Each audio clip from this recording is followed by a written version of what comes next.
guys, Sullivan Owen here in Philadelphia. I am excited to do a 3-part series. I know everyone has been cutting tons of flowers from their gardens, especially since many of us are still sticking pretty close to home.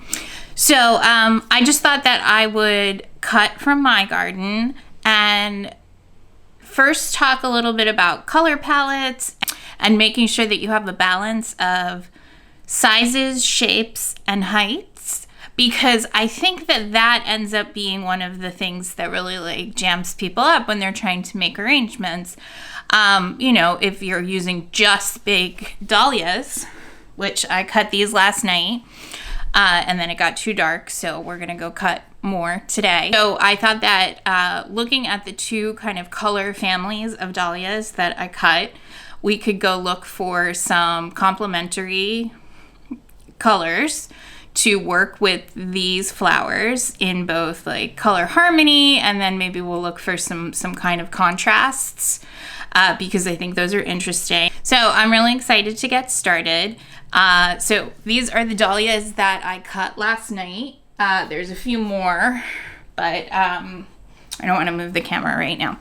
But there's two kind of color families. There's sort of like pinks, saturated pinks, to kind of like a pinky plummy purple, which I'll try to color correct it. It's one of the hardest colors to get on camera. And then these kind of like warmer citrus, coral, orange, golden tones. So those are the two distinct dahlia palettes. And let's go walk around outside and look for some stuff to go with them. I bring a pair of freshly sharpened snips. I also bring a floral knife. There are some flowers like the dahlias that it actually works better to cut with a knife if you're comfortable with a floral knife.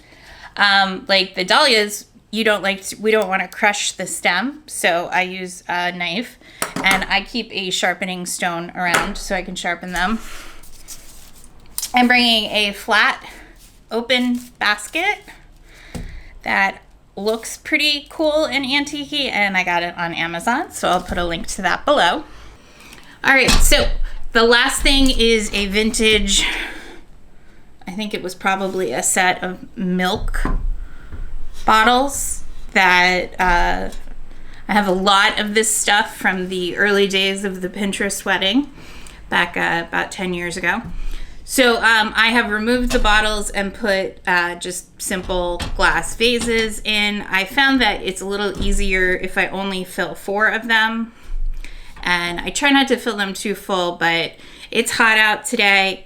Most things that I cut, it's probably a good idea to just pop them straight into water so that I can bring them inside and clean off any. I know I'm going to cut a few roses and things like that, so we'll do all the cleaning inside.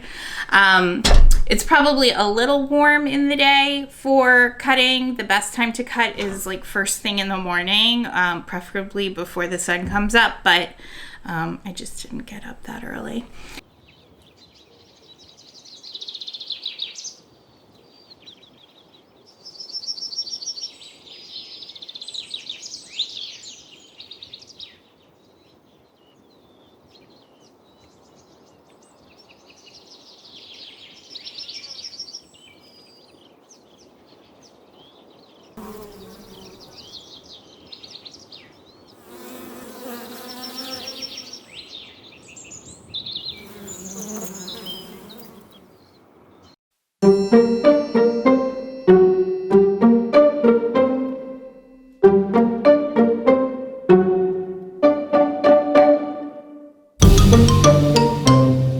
Because it really is too hot to be out there cutting. So I'm gonna organize this stuff and get the tabletop set up so that we can pick some color palettes to use with the pretty dahlias. I am glad I got the dahlias in here last night. So it's actually several hours later because it was so hot outside that I had to come in and drink some water and like clean up, and some of the flowers died before I could even get them inside.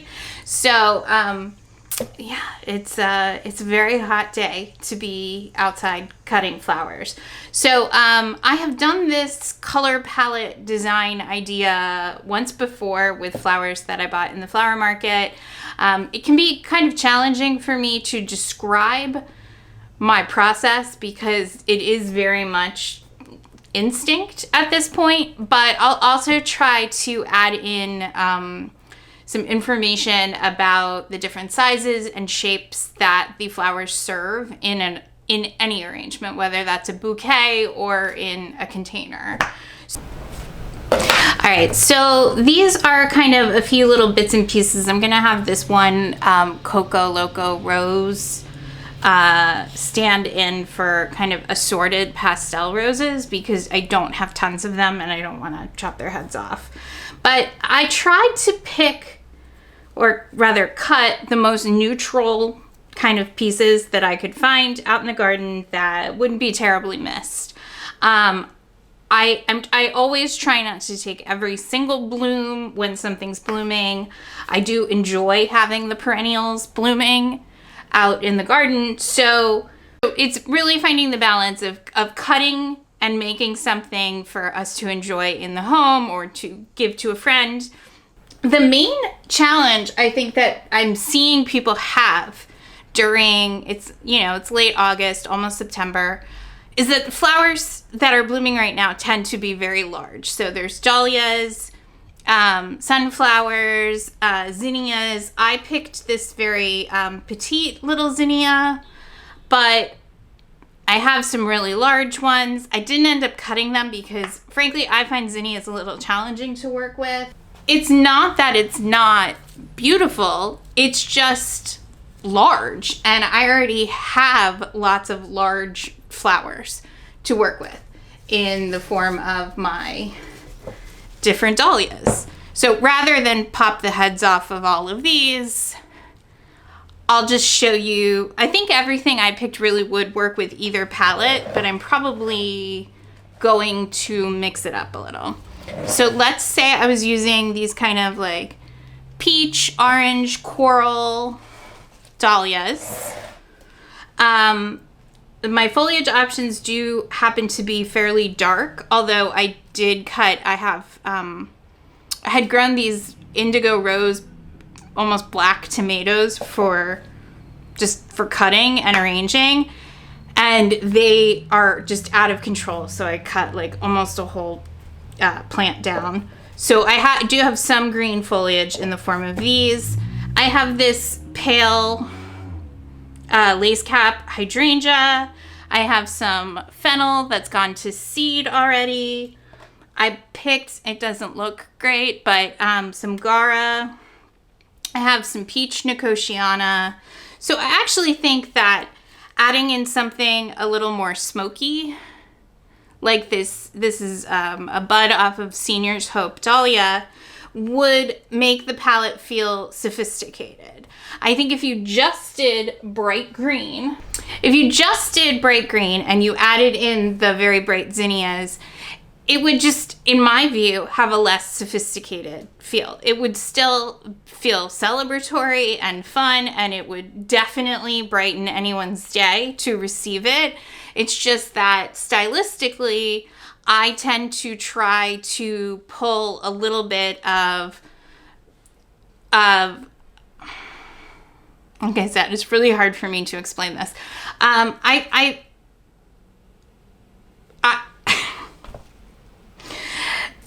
This type of zinnia versus this Benari Giant Salmon, this lends the kind of softer, more almost neutral color to these very vibrant colors of the dahlias, whereas this almost it turns the whole thing orange to me. I mean, that's how I feel.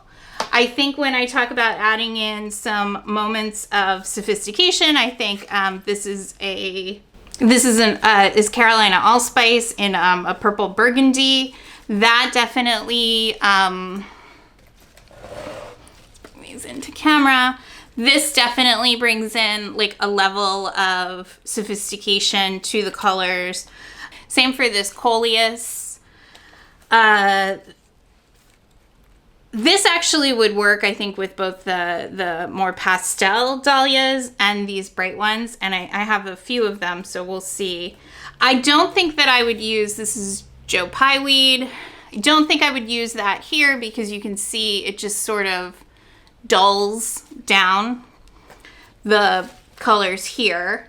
Let's see. I picked some Cherry Brandy Rudbeckia, which, whoa, that looks super bright on camera. So I don't know if I'm going to use every single thing here, but I can say that I probably will not use pastel roses with this, and I don't have any bright blooming roses right now. I think if you wanted to play up some of the lavender tones in some of the dahlias, putting like a purple, a lavender rose, a magenta, something that has like a little hint of that would be really pretty with it. But most of my roses are pretty young, planted this year or last year. So I don't have millions of options in terms of roses. Finding a balance in color is as important as finding a balance in size and shape. I mean, look at this guy.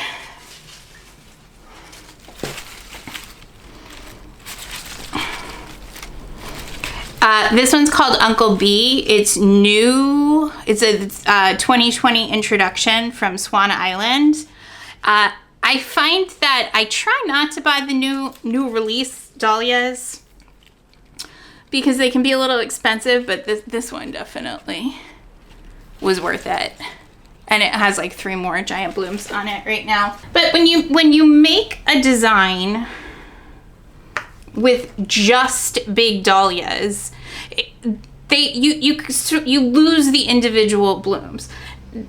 Not to mention the fact that some of them have these very chunky stems and can make it really difficult to arrange in a bouquet that feels graceful, elegant. I think here we can sort of see the breakdown of the options as they lean from, I think this is a teeny bit of hot biscuit amaranthus. Again, either would work. And I sort of treat the hydrangea and the amaranthus as fillers, or at this time of year, they're almost foliage. They just do a lot for your designs because especially the lacy hydrangeas, not as opposed to a smooth hydrangea, which that's like kind of a crispy, crunchy one that looks great with the pastels. They do a lot. They feel, they're big flowers, but because they have individual florets, they feel manageable, I guess. The herbs, everything going to seed, all is like so fun to work with. The bronze fennel, if you haven't grown it, it is, I'm in 7A. I planted some from seed. It's 6 feet tall. I planted more. It stayed evergreen. The pollinators love it. And it turns to seed into these beautiful kind of gray seed heads, like a gray-green Queen Anne's lace. I did cut a little Nicotiana. It's, like I said, putting all the dahlias together, you sort of lose the magic of the individuals, and you're not really showcasing the interesting forms or the buds or things like that. Like, I feel like even in the storage phase, they're like a little lost and confused. So I might only use 3 to 5 larger dahlias when making a big bouquet or a big vase design. And I'm looking to use other things that enhance and complement them. I don't think this is Shiloh Noel, but because it wasn't the plant that I cut it from. But you can see they vary a lot. I don't seem to have any plants this year that want to produce the truly beige tones of Cafe au Lait, which is like cream yellow based cafe au lait. These I just bought from Eden Brothers, which sells like kind of bulk Dutch import tubers, as opposed to Swan Island or some of the Bear Creek that send you U.S. dug and grown tubers. So they usually have some mislabel issues, but I'm not going to complain. I think they're beautiful, and they really do work with all of the colors that I plant. I do tend to favor, I would say, more pastels for designing as opposed to like the super hot saturated colors, but there's just kind of nothing like these like corals and bright pinks for color in your landscape, color in your garden, and even, you know, cheerful color in your home. So I would say that the cafe au laits are sort of my go-to when it comes to lots of weddings, things like that.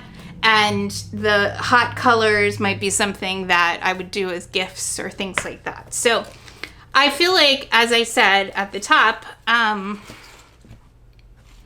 these everything that I cut works just as well with these, with the exception of, I think, the Senior's Hope, the little smaller dahlia. It looks a little faded and washed out. Oh, sorry. It looks a little faded and washed out to me next to, but I think that's because they're not really the same tone of pink. And I'm not just making 2 designs with these. We'll make lots of stuff because I cut so much stuff. But I think that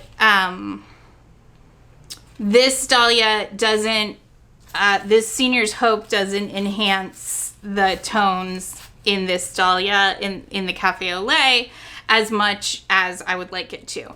So that feels like it might not work. Whereas the Joe Pye weed looked very kind of washed out and faded in the next to the brights. They look lovely together. So when I'm shopping or when I'm out cutting, I usually start with something that just looks amazing and kind of try to cut things that are going to complement that. I think if you're growing a lot of cut flowers for purposes of designing and giving away or selling and things like that, then you're going to cut differently. But I feel like even some of the growers that I've met and or interacted with over social media would maybe benefit from like a little bit more planning in terms of planning the cuts for color. If I had gone and cut all of these pastels and then cut, the bright orange, bright salmon zinnias and things like that, I don't think they look good together.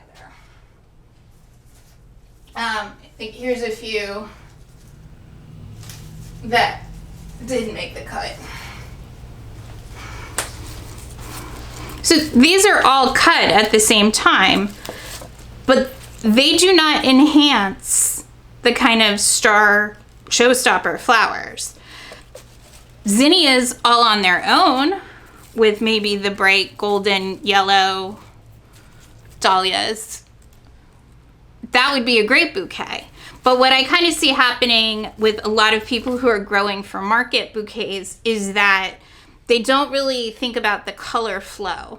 It's sort of like a little of this, a little of that, kind of bundle it together. And I get that everybody is working on schedules, and especially in the hot summer months, flowers are fragile. You don't have a ton of time to work on them. But I think it kind of starts with the mix in the buckets. If I had cut, the whole bucket of pastel dahlias and then cut all of these zinnias, I don't think we would be very excited about this design. It doesn't allow either to shine, and they're beautiful flowers. So I think that that's where people get caught up. You can grow as much as you like, but I do think that the edit is the key to successful design. I have frequently bought or cut things that I didn't end up needing, but having those things to kind of enhance and change, like to me, the softness of this zinnia doesn't work great with this dahlia. It would work if they were more beige, but I did happen to cut, this is a very assorted zinnia, so we might find one or two in the bucket that work, but I just can't stress enough. You probably wouldn't wear bright orange shorts with a pale pink top. And that they don't look great together as a flower arrangement. Or for that matter, in my view, in a mixed border. It might look best on its own. Because they're sort of competing together. They make some of these, well, that actually works. And I think that works because this is a really, it's my first couple of Joey Winnies or Jowie Winnie, which is like a coral with a purplish center. And I think they work because this is a magenta based purple, whereas this is like a black red.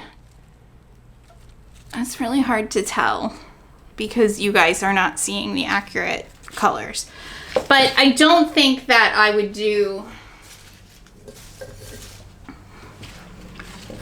not do this together. And I feel like they're just still competing too much. So I'm not entirely sure what this is gonna go with. But it looks so pretty. Okay, so the other part of cutting for successful design from your own garden is designing using the right scale flowers, the right amount of foliage for the vessel or vase that you're designing for. So I've got an assortment of different, I think, kind of common size and shape. This might be slightly on the grand scale, but I would also say that this is like planter sized. And you might need something this large if you're working with really large flowers like the Uncle Bee, not to keep harping on poor Uncle Bee, but this is a giant flower. And frankly, it's gonna look weird in any of these. It will look goofy. It's like, I don't know how else to explain it. It looks out of proportion. You could definitely make it work in like a simple cylinder or a shorter cylinder, but then you would want to balance it out with smaller scale flowers.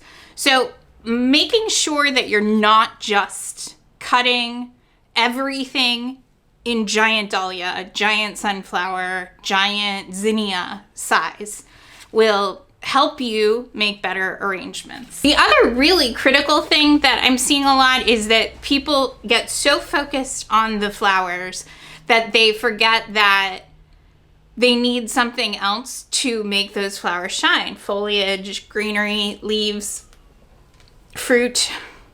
I actually start my designs with the foliage. I like to see what looks good. I like to see what's available. I do favor a lot of very dark reds, greens, blacks for my own garden. So I happen to have a lot of that available right now. But all of this would also benefit from like the bright green foliage of like the tomatoes or like big leaf hydrangea, like very bright green leaves. Like these. And basically the main benefit to foliage, besides visual interest to kind of fill in the spaces between your like show-stopping flowers, I feel like I should put this guy away. To fill in between your kind of show-stopping flowers is also that it's helping to create support. I don't use floral foam for designs at home. I think floral foam has a specific use for certain event work, but for the most part, I don't use it. I understand why people like to use it. If you don't have a lot of practice making flower arrangements, it certainly is helpful to get you going. But the thing that it prevents you from learning how to do if you're using it a lot is how to build a solid foundation for your design. You can use some chicken wire or tape or things like that to support the flowers in the vessels. But building a solid foundation for your design with foliage, leaves, things like the amaranthus, which would work. It would possibly be a little too you wouldn't need a lot of it if you were using these guys. But it would work really well for pieces of this size. But the stems are solid and heavy, and when you make a big design and fill this with 5 stems of amaranthus, it makes it a lot easier to get your flower to stand up. And that's what this serves. So, you know, it always used to make me laugh because lots of clients, less so in recent years, but in the beginning, like 10 years ago, the trend was these very kind of tight, floral mounded English, like balls of flowers, and no one wanted any greens. And I just think the greens are the most interesting thing. The flowers can be similar from week to week, but the greens, they're kind of always changing. And greens and filler, or, you know, big fluffy blooms like hydrangeas, amaranthus. In the spring, it would be like lilac, or, it's not quite time yet, but soon, like pyrrhus, andromeda. I mean, hydrangeas got such a long season, but fall is my favorite time for hydrangea because it gets that like end of summer color. So, you know, there are lots of things each month of the year that kind of serve this purpose. And it's not just so you don't have to use all, you know, fancy flowers. It's also just helping you make a better design. My top tips for designing from your own garden would be to make sure that you're not just cutting the flower that you are most excited about, that you are cutting some smaller and differently shaped pieces to go with it, that you are thinking about what foliage or greenery you're going to use, even if you don't plan on seeing a lot of it. And I will show you in the design video how to do that.